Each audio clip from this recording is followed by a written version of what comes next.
Hello everyone, good morning. তোমরা সবাই কেমন আছো? আশা করি ভালো আছো। অনেক দিন ফেসবুক থেকে অবসর নিয়েছিলাম, আজকের ভাবছি একটা মিনি ব্লগ শ্যুট করি। দেখি ভালো লাগলে একটা লাইক কমেন্ট করো। ঘুম থেকে উঠে গেছি, কোনো কাজ হয়নি এখনও। এবারে কাজ শুরু করি। বিছানাটা আগে গুছিয়ে নিই। বিছানা গোছানো না থাকলে মনে হয় যে কিছুই গোছানো নেই। দেখি আগে বিছানাটা গুছিয়ে নিই। বিছানার অবস্থা ঠিক এই রকম।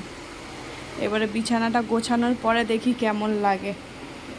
গোছানোর পর ঠিক এরকম একটা লাগছে আমার বিছানার লুক।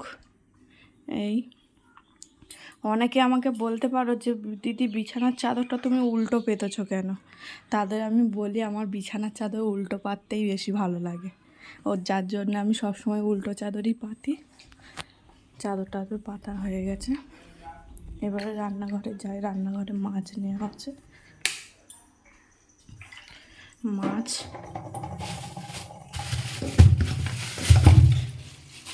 মাছ কটা ধুয়ে নিয়ে তারপর স্নান করে মেয়েকে আনতে যাব। টাটা।